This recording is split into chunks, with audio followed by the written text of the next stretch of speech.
I truly believed I was a woman of integrity. I was meticulous with my commitments. I was, fundamentally, a good wife.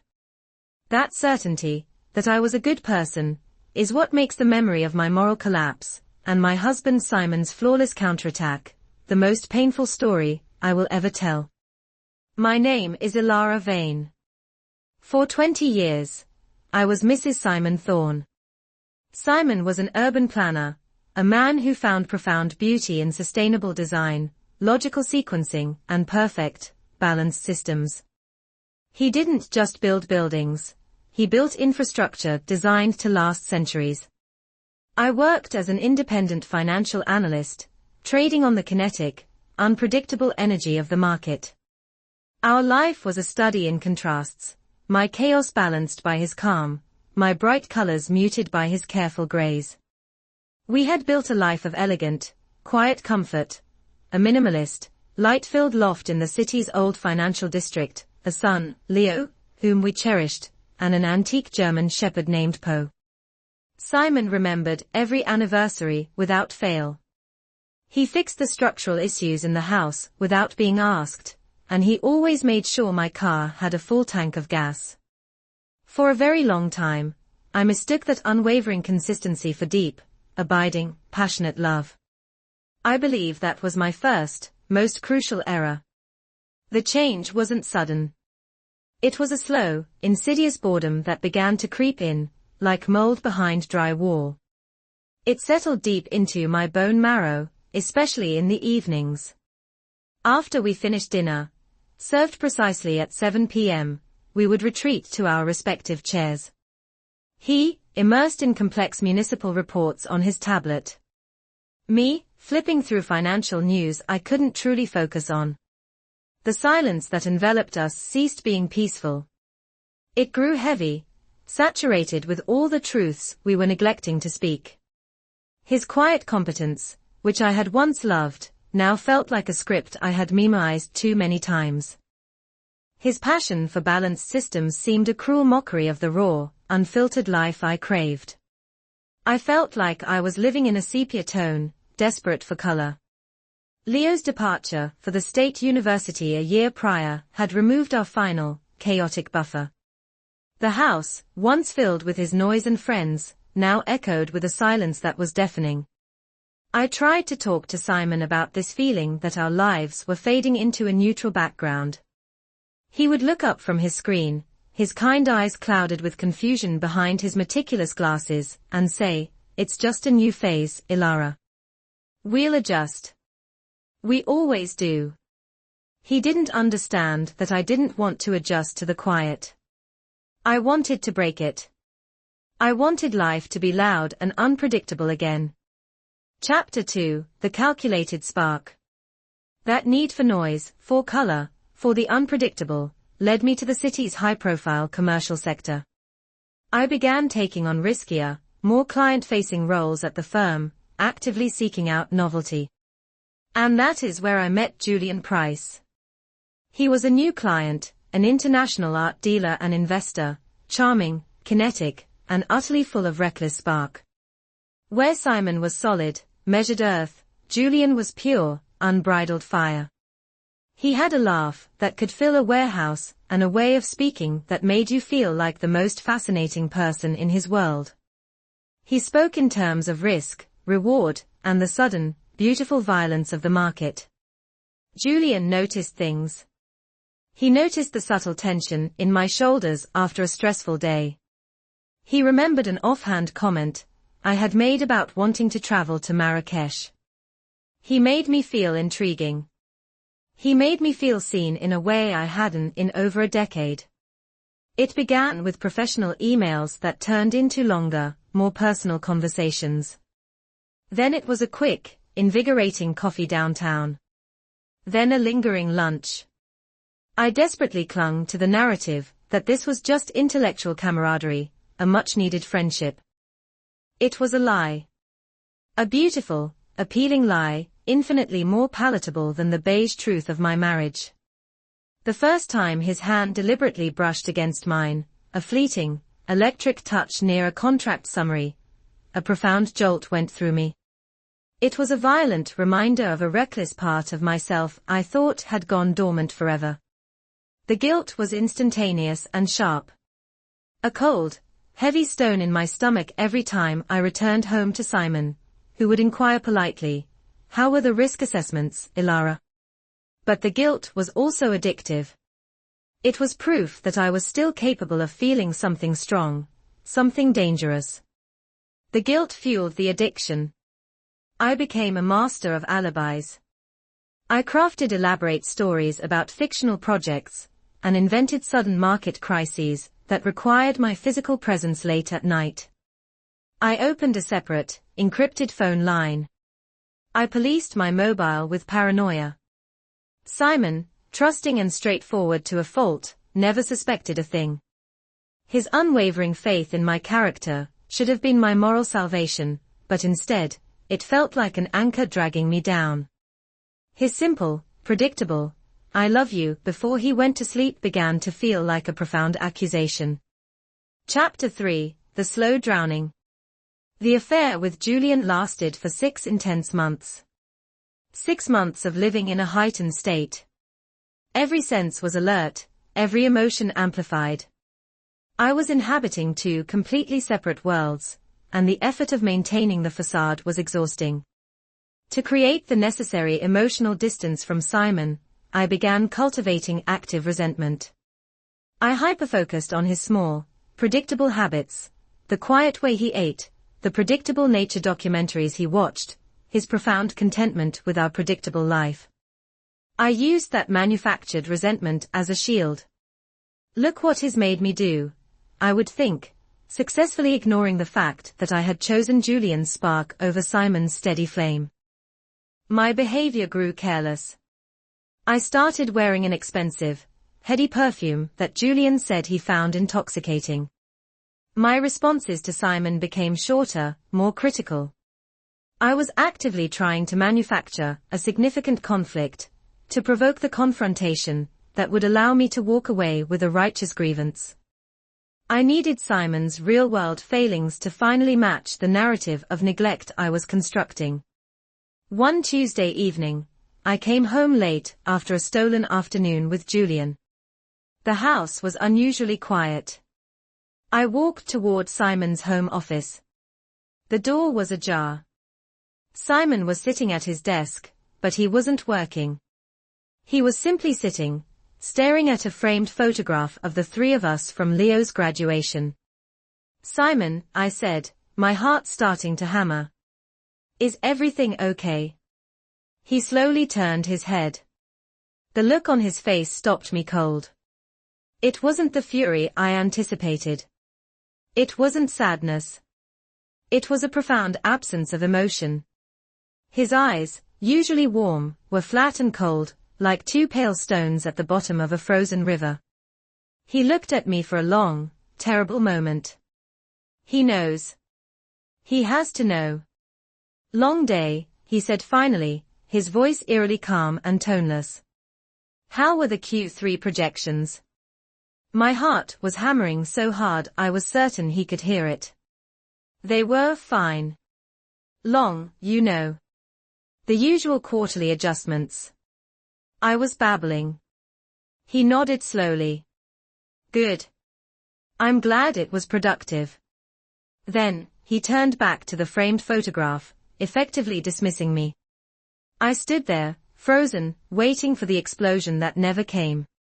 I retreated, certain that the bomb would drop in the morning. Chapter 4, The Project Begins. The next day, and the days that followed, were deceptively normal. Simon went to work. He inquired politely about my plans. But the gentle warmth was gone. The effortless companionship of 2 decades had vanished, replaced by a careful, distant civility. I had no idea that the man I had consistently underestimated had already begun the quiet, meticulous work of dismantling my life. The storm wasn't coming with thunder and lightning, it was building in the profound, unnerving silence. For 2 months, I lived inside that silence. I tried to confess, to throw myself on his mercy, but the distance felt impenetrable. My confession would be an imposition on his time. Meanwhile, Simon began his metamorphosis. The man who had worn the same soft colors for a decade started coming home in well-tailored suits. He started working out with a focused, almost obsessive determination. He lost weight. His shoulders seemed to broaden, and a new, quiet confidence settled into his posture. Then he started working later. He mentioned he was mentoring a sharp junior architect at his firm, a woman named Zara. He spoke about her with a palpable spark of intellectual admiration I hadn't heard him use in years. "She's brilliant," he'd say over dinner, his eyes animated. "She has a completely different way of approaching green infrastructure load-bearing. It's refreshing." A cold sliver of jealousy lodged itself beneath my ribs. For 20 years, I had been the sole focus of his world. Now, that focus had shifted. His phone, which had always been purely utilitarian, was now a constant companion. He'd smile at it sometimes, a small, private smile, before typing a quick reply. The green-eyed monster began to gnaw at me. How dare he become interesting now? I began checking his pockets, his home office. I found nothing, no lipstick-stained receipts, no incriminating notes. The lack of evidence made me more frantic. His life had developed a secret compartment, and I was locked out. I had been so focused on my own infidelity that I had failed to see his quiet, calculated exit. Chapter 5: The Blueprints of Isolation. The first true crack in my illusion with Julian appeared when I confronted him about a missed rendezvous. He was dismissive, almost bored by my questions. "It was a last-minute client dinner, Ilara. She's on the design team. You're being paranoid." He then delivered the blow. "You, of all people, should know how things can look." The words hung between us, toxic and absolutely true. The man for whom I was ready to obliterate my family was, I realized, exactly like me. A professional liar and utterly self-interested. Our grand romance was merely a self-indulgent side quest. "It's over," I said, my voice flat. His response was more relief than regret. I ended the call, left alone with the chilling dread of my new reality. I had failed to notice that the ground beneath my feet had already been pulled away. Simon wasn't just waiting for me to leave. He was already gone.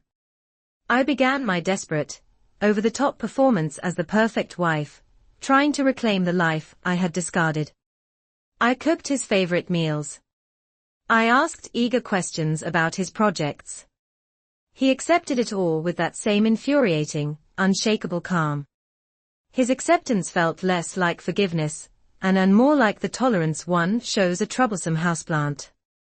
Meanwhile, his professional focus became laser-sharp. The late nights grew longer, and the mentions of the junior architect, Zara, became more frequent, always coupled with talk of revolutionary innovation. Zara had a brilliant insight about using carbon-reinforced trusses in the new design, he'd say. "It ties directly into the new software I've been developing. It's a completely new way of calculating environmental efficiency in high-density areas. We're calling the core concept GESIS. I nodded, pretending interest. GESIS, Green Efficiency and Sustainability Information System, meaning nothing to me. I was too busy watching the way his eyes would light up, that spark of intellectual passion he once reserved, briefly, for the early days of our marriage. I was too busy fighting the consuming jealousy, the agonizing irony of my position. It was during this period that I finally understood the truth about the quiet. The silence was not a vacuum waiting to be filled by my confession.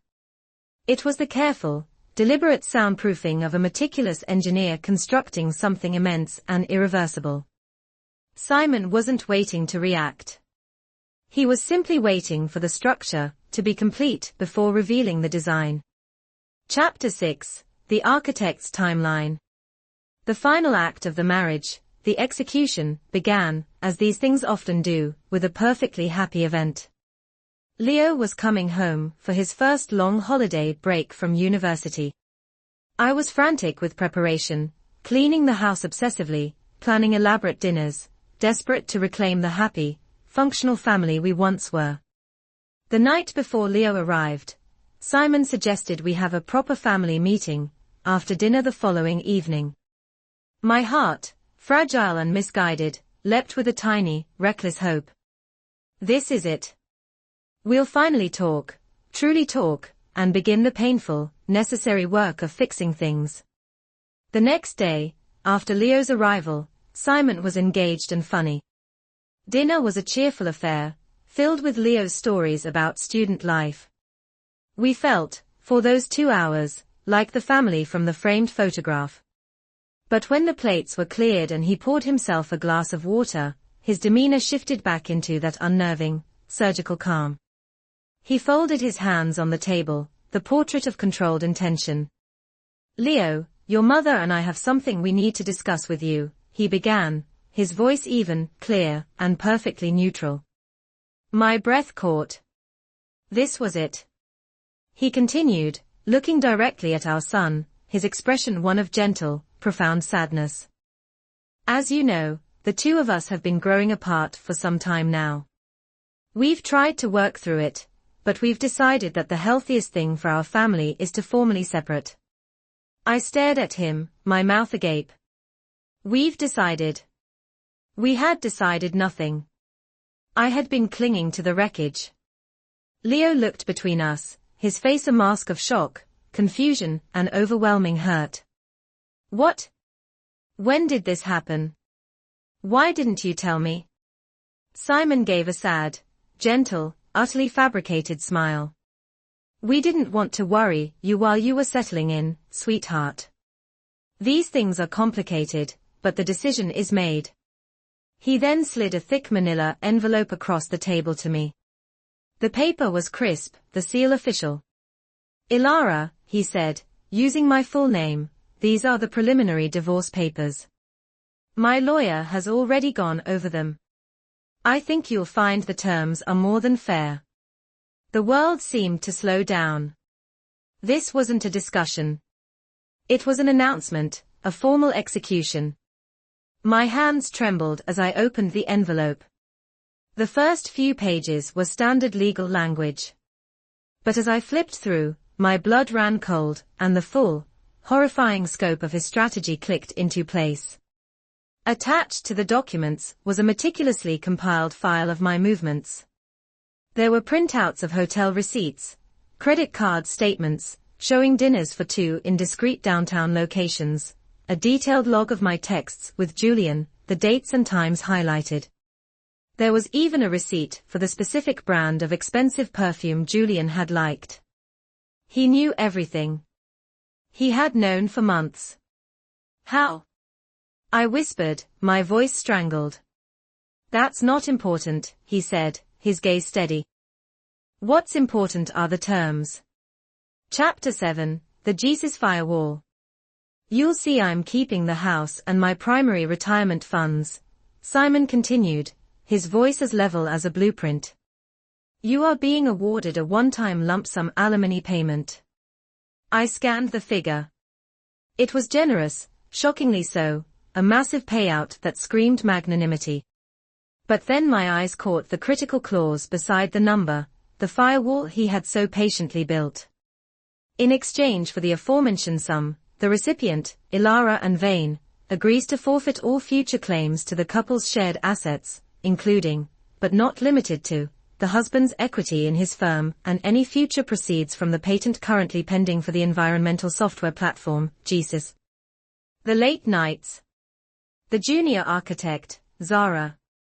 The animated discussions about green infrastructure. It wasn't an affair. It was the ultimate professional distraction.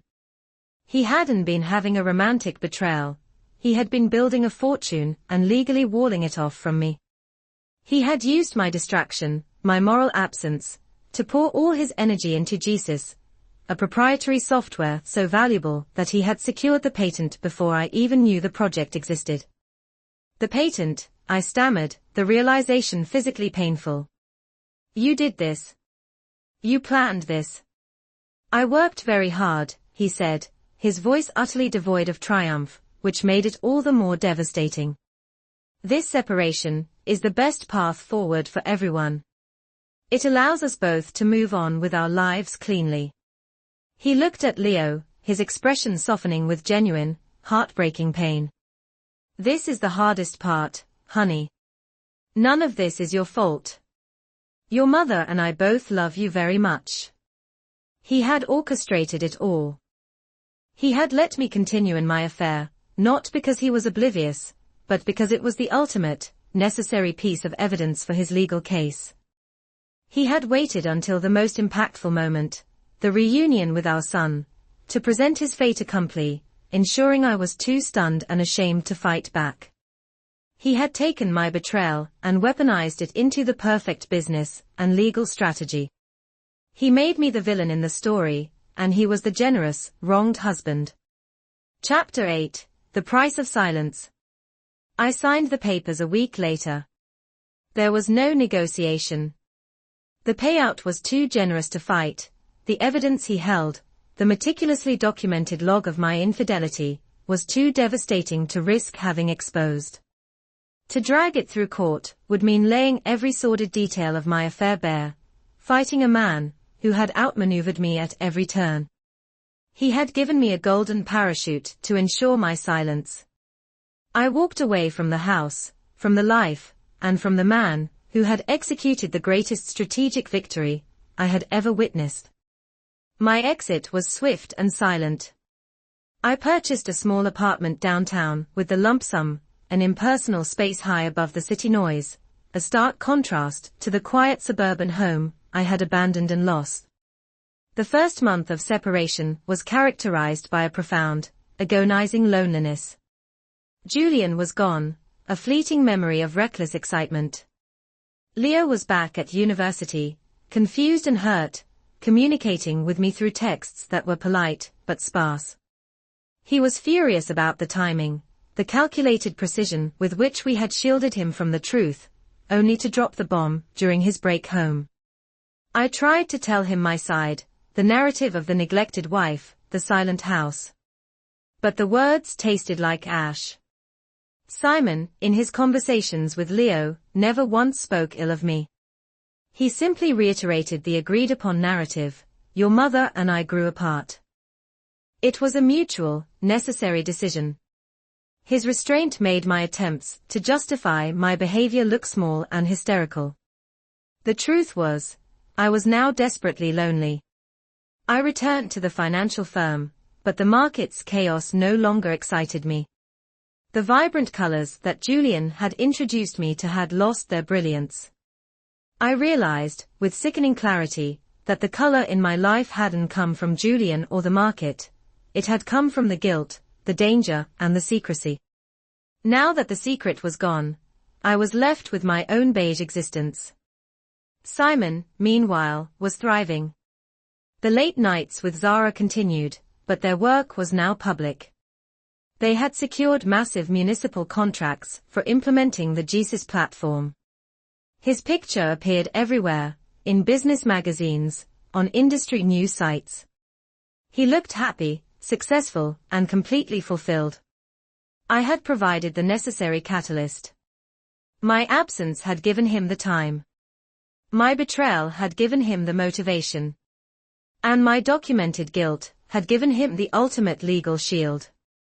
He had taken my weakest moment and turned it into his greatest professional triumph. Chapter 9, The Final Act of Humiliation. The most exquisite piece of his revenge was yet to come. I was still haunted by the loss of Poe, our gentle shepherd, who Simon had taken with him. 6 months after the divorce, my lawyer, a woman named Ms. Chen, called me. Ilara, Simon's lawyer has requested a meeting. It's unusual. We met in a neutral conference room. Simon was there, impeccably dressed. He offered a polite nod. Ilara, he began, I requested this meeting because there is one final piece of community property that needs to be addressed. I looked at Ms. Chen, confused. We had divided everything. What property, Simon? He slid a small, silver-framed photograph across the table. It was a picture of Poe, lying on a plush rug, looking content. Poe, I whispered, reaching for it. Poe is fine, Simon said, his voice level. He is happy. He has a dog park near my new condo, and he receives the best care. Why are we here? Ms. Chen asked, her tone sharp. Simon ignored her, addressing me directly. I wanted you to understand something about the balance I spoke of. You accused me of being a man without passion. You craved drama. You craved noise. I understand that now. He paused, letting the silence hang heavy. I have arranged a series of events for you, Ilara. I have paid for them in advance. They are a final, necessary payment for the education you gave me. He slid a small, sealed envelope towards me. Inside are the details for a 2-day trip. A weekend retreat. You will go alone. A retreat. Is this some kind of therapy? I asked, confused. No, he said, a faint, chilling smile touching his lips. It is the final exhibition of your choices. I took the envelope. It contained a reservation key card for a remote resort in the mountains, the Blackwood Sanctuary. Our honeymoon location. Chapter 10, The Unholy Reunion. The following weekend, I drove the familiar mountain roads. The resort was just as beautiful as I remembered, all rustic charm, crystal clear lake, and majestic pines. But it felt like a museum dedicated to a happiness that was extinct. I checked into the isolated log cabin we had shared 15 years prior. The silence here was different, it was waiting. On Saturday afternoon, a knock came at the door. It wasn't Simon. It was a resort employee, holding a covered tray. Compliments of the management, Mr. Thorne requested a special anniversary tea be delivered. I opened the tray. It was simple, chamomile tea, scones, and a small, delicate note card. The handwriting was Simon's. Enjoy the solitude, Ilara. Remember the quiet.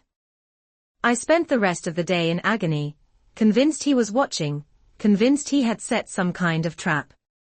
I was frantic, pacing the cabin. On Sunday morning, there was another knock. It was the host of the resort restaurant. Mrs. Vane. There's a gentleman here to meet you for brunch. Mr. Thorne prepaid for his service. Mr. Thorne. Simon is here. I asked, my voice rising in panic. No, Mr. Thorne prepaid for his guest. My heart hammered against my ribs. I walked to the restaurant terrace, overlooking the lake. The sun was warm. The setting was idyllic. And then I saw him. Walking across the terrace, being led by the host, was Julian Price. My world stopped. Julian looked as handsome and careless as ever, but utterly confused. He spotted me, and his steps faltered. Simon was not there. Only Julian, my former lover, standing before me, looking trapped. I sat down at the table, my legs weak. Julian sat opposite me, his face pale with shock. Ilara, he stammered. What is this? What the hell is going on? Simon, I whispered, my voice flat. He engineered this. Your husband. Julian scoffed, looking over his shoulder. Why? Why drag me all the way out here? Because, I said, finally understanding the depth of Simon's meticulous mind, this wasn't about you, Julian. It was about documentation and humiliation. He needed me to feel something absolute. And he needed you to confirm his narrative. The lunch that followed was a masterpiece of psychological warfare. Julian, who thrived on chaos, was terrified by this calculated stillness. He was supposed to be the source of my passion. Instead, he was revealed as a pawn in Simon's game. I forced myself to ask him about his life. I learned that Simon had used his connections to subtly compromise Julian's ability to secure municipal art contracts, ensuring Julian's West Coast move was delayed indefinitely. He hadn't just exposed him, he had professionally neutered him. When the resort host came to clear the plates, Julian stood up abruptly. "I need to go," he said, avoiding my eyes. "This is insane. Your husband is a psychopath." "No," I corrected, looking him straight in the eye. "He's an architect. He designed the perfect system. And you were just a variable." He looked at me, a final flash of anger, as if this were my fault. He walked away, a defeated man scurrying from a battlefield he never knew he was on. Chapter 11, The Unassailable Peace. I drove home from the sanctuary, the silence in the car profound, but no longer suffocating. Simon had made his point with surgical precision. The revenge was not over the betrayal, it was over the underestimation. I sold the apartment downtown and moved into a much smaller, rented space near the university, desperate to be closer to Leo. My life was grey, but it was honest. The first year in my new life was a study in humility. I found a job as a paralegal for a small law firm, a humbling step down from my financial career. The money was just enough. The divorce became final in a cold, procedural hearing. I received nothing but the lump sum, having signed away all claims. Leo was the deepest cut. He was polite, but distant. He spent most of his time with Simon, who, I learned through the sparse details Leo shared, was thriving. Simon had secured massive funding for Jesus. The fictitious project had become a real, prosperous venture, now being implemented in cities across the hemisphere. My betrayal had been the catalyst for his own renaissance.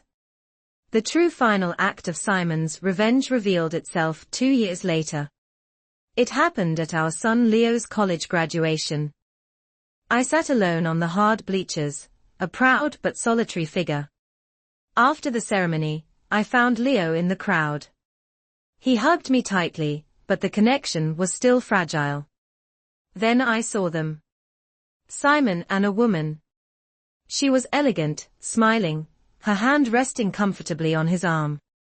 Next to her, a little girl, no more than 3 years old, holding Simon's finger. I recognized the woman immediately, Zara, the junior architect who had worked on Jesus. She was his new wife. Ilara, VO their daughter. My mind dissolved. While I had been drowning in my grey existence, Simon had not just moved on. He had built a new family.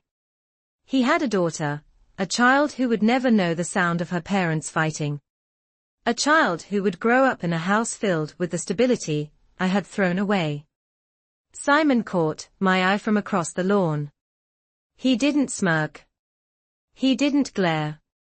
He simply looked at me. And then he smiled.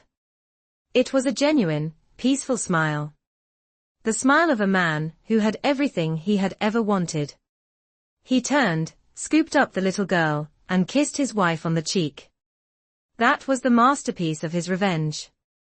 It wasn't the poverty, or the loneliness, or even the loss of my son's unwavering devotion. It was this. It was showing me in one devastating, sun-drenched image the full, beautiful, happy life he had built from the ashes of the one I destroyed. He hadn't just punished me, he had replaced me. He had shown me that I was not just a villain, but utterly dispensable. Chapter 12, The Quiet Acceptance. I did not move toward them. I stood on the periphery, watching the portrait of the new family, the portrait I had forfeited. Leo walked over to them, his posture easing into the familiar comfort of his father's new life. I understood then that Simon's quiet consistency was not a lack of passion, it was a profound, unshakable strength. He had executed a calculated strategy, without fury or dramatic outburst. He taught me the hardest lesson of my life: never underestimate the power of quiet observation. Never mistake stability for weakness. I chose the reckless spark, and it burned out instantly. He chose the slow, methodical fire, and it forged an empire. The final irony is that I am now a woman of means, capable of starting fresh.